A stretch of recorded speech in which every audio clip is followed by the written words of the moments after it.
submitted for your approval. A fan-based show who encompasses the multi-twined multiverse of superheroes, villains, sci-fi, fantasy, horror, and action comedy. All whose genesis stems from the printed page of the comic book. At the logo streaming towards your head, you've just entered into Comics, Cons, and Beyond. Welcome back, comic book fans, to Comics, Cons, and Beyond. Everything for your multi-twined multiverse delivered. And again, it's your fangasm. We're just trying to do our best to provide the foreplay. Today in the news, guess what, gang? That's right. Hot off the New York Comic Con, it has been introduced that the animated feature of Batman, The Return of the Caped Crusaders, has been launched. That's right, coming into streaming video services on demand as well as Blu-ray DVD. And guess who's going to be a part of it? Adam Wee? Kind of. It would be Adam West, Burt Ward. Yeah. Well, no, Adam Wee, it'd be Adam West. No, you know, the original Batman. It was a joke on the show with the thing. Mm-hmm. Sure. All right, and that's why we have Adam here. Not Adam West, of course. We just have Adam. I can believe in myself. Well, of course. Yeah, why not? But also Julie Newmar. That's right. Julie Newmar is going to be a part of it. She took over for Eartha Kitt for the Catwoman role. And this animated series is just as fun, just as campy as the original television series of the 60s and pays homage to the original villains. That's right. The, what did they call them? The Gallery of Rogues. That's right. The Joker was played by Cesar Romero.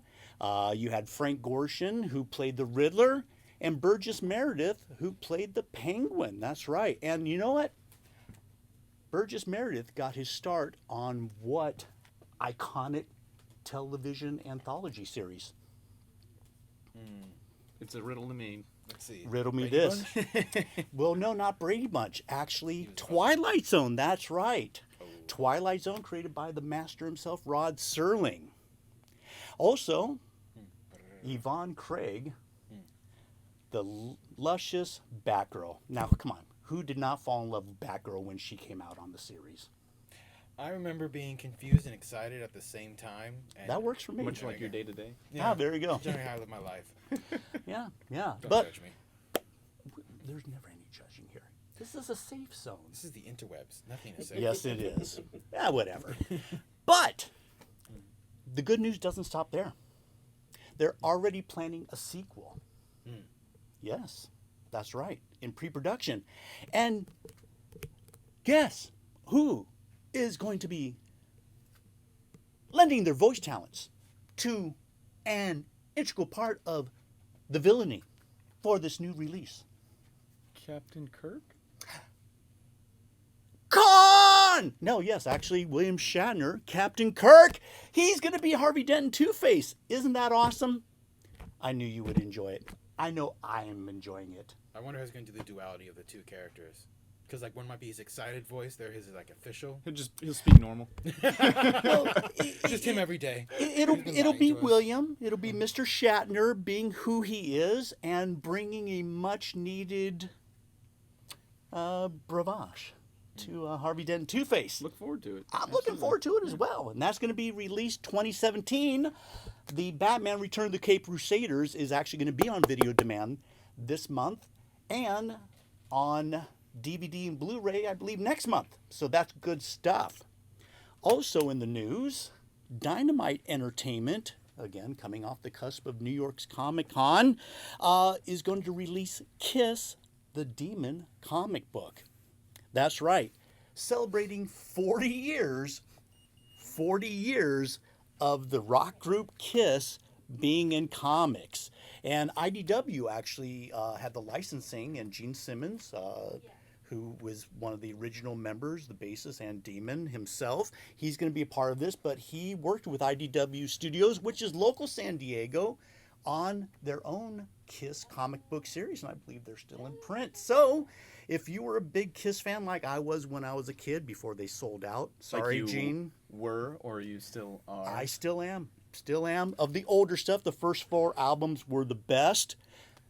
Visit idwstudio.com and check it out. Go to your local comic book shop like yesteryear here and dive in. Should be fun. But yeah, I mean, 40 years. Kiss themselves started in 1973 as a rock and roll group out of New York. So we're talking almost 50 years, 40 years of that being in comic books, with Marvel introducing them first off. And here's a bit of trivia that's actually interesting. The first comic book print for Kiss that Marvel printed actually had, and this was a big, huge publicity stunt, but each member of Kiss, I'm talking Paul Stanley, Peter Criss, Ace Frehley, and the demon himself, Gene Simmons, all 4 of them gave blood and brought those vials of blood to Marvel Studios, the publishers, and poured it into the red ink. So, if you were fortunate enough and lucky enough to get those first issue comics, you have a little bit of the original members of Kiss printed on that page. Clones. True story. I'll see. Big cloning, but like I want to be in the room when someone's figuring that one out. Like, hey, how can we push this thing, make it a little bit more? Let's put some blood in there. Yeah. I'm sure Marvel's just sitting there. Like, should we stop them? Well, They're kind of running this. Gene Simmons and Paul Stanley were the marketing and PR geniuses behind the whole Kiss machine. And Stan Lee, being Stan Lee, he goes, why not? Excelsior, let's do it. Comic book history right there. So there you go, 40 years of history in comics. Stop it. But speaking of other big news, we have Alien Con that's going up in Santa Clarita, Clara, something like that. This yeah, the 28th of this month through the 30th, and introducing, which is already coming out, the new Shin Godzilla movie by Funimation. That's right. And if you are one of the lucky attendees there, you may be able to grill with Godzilla. That's right. So if you're going there, let us know what Godzilla tastes like, because I was always, kind of curious about that. I really was. I mean, so the idea is, I guess, that 50 lucky con goers get to sit down with basically the Godzillas through time, the people that were in the suits, which is kind of quite the endeavor. Mm-hmm. Something they also wind up getting they get a shirt. Yes, and who doesn't love shirts for swag when it comes to conventions? And we will be covering conventions as time rolls on. We will be bringing it to you. So if you are unfortunate enough to attend some of these awesomeness to fandom, we'll bring it to you. So always stay tuned for that. And since it is getting close to Halloween, there's going to be haunted happenings with John 5. That's right, the master shredder guitarist from such incredible acts as Rob Zombie and Marilyn Manson. So something to look forward to on that one. So if you're going to be at Alien Con, drop us a line. Let us know how it was. We at Comics Cons and Beyond want to kind of give a special shout out to who we feel are the true superheroes of the world. The positive thinkers and dreamers, our educators, environmentalists, first responders, emergency personnel, law enforcement, but most importantly, something that's really near and dear to our hearts, the brave men and women of the United States Armed Forces. Here at Comics Cons and Beyond, we really feel strongly about this, and we want to give a special Cc&B dedication to each and every one of you guys and gals who are out there every single day, and for what your families go through every single day protecting our great nation. So on behalf of Comics Cons and Beyond, this Cc&B is for you. Cheers. Cheers.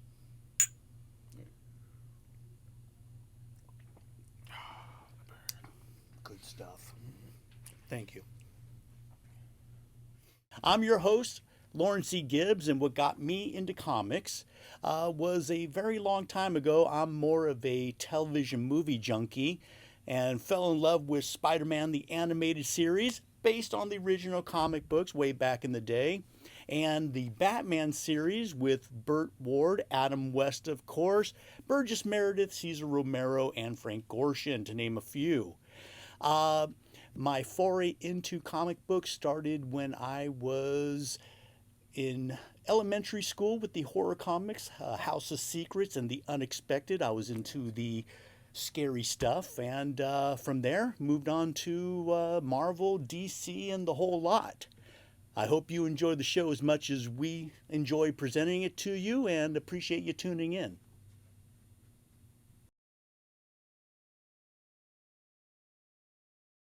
Well, hello. I'm glad you could come back.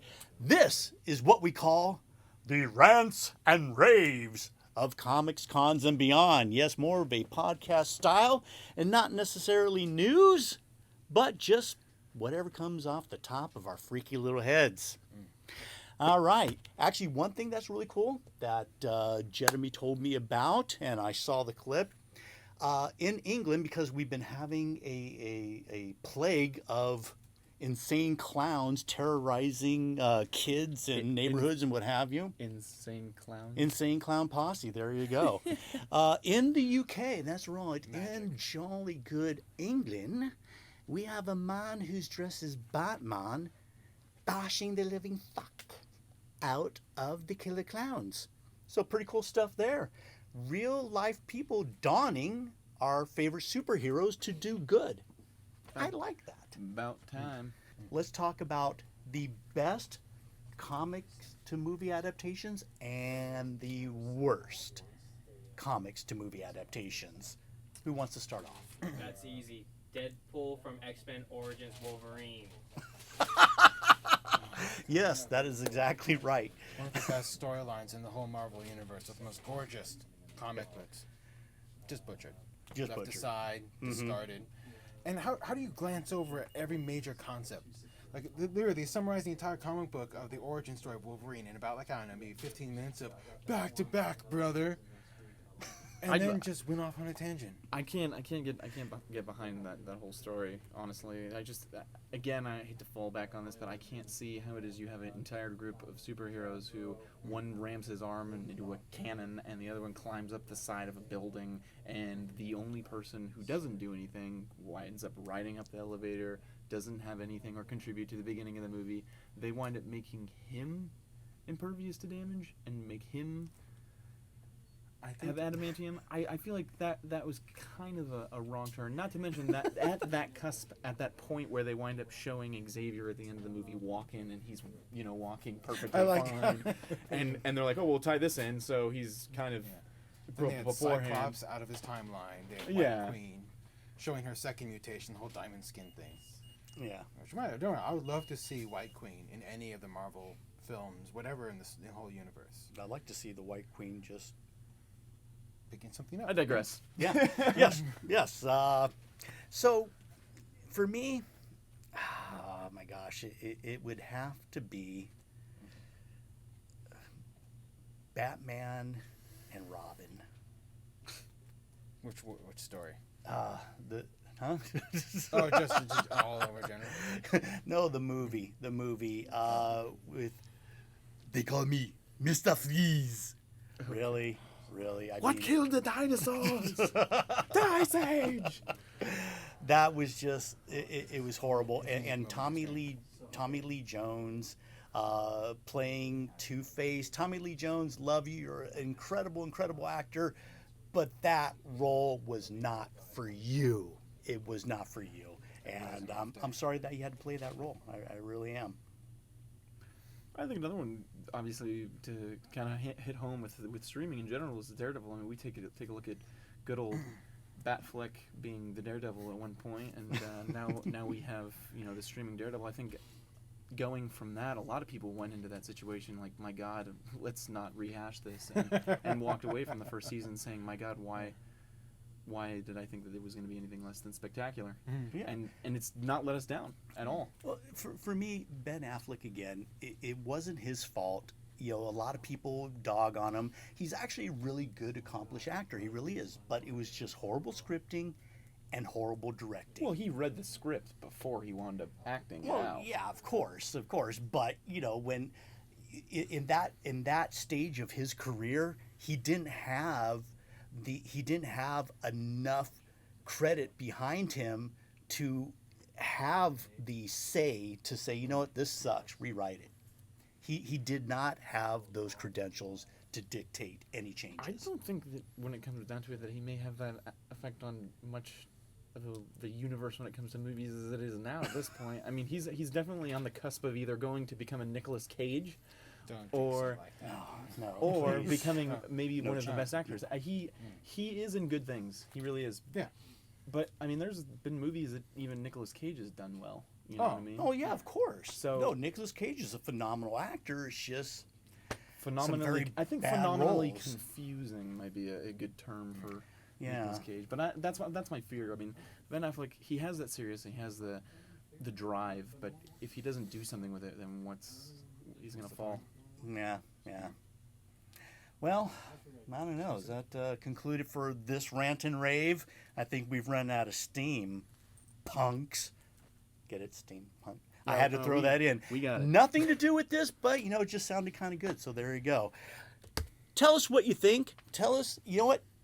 Not only like the video, subscribe, but put in the comments what would you like to rant and rave about. You tell us, because you're the fans, we're fans, and this show is for you, the fans. So tell us what you think. You want us to rant and rave about something that's on your mind, near and dear to your heart? Tell us, and we'll rant and rave it for you. For Comics, Cons, and Beyond, this is Lawrence. Adam. And this is Bob. We'll see ya.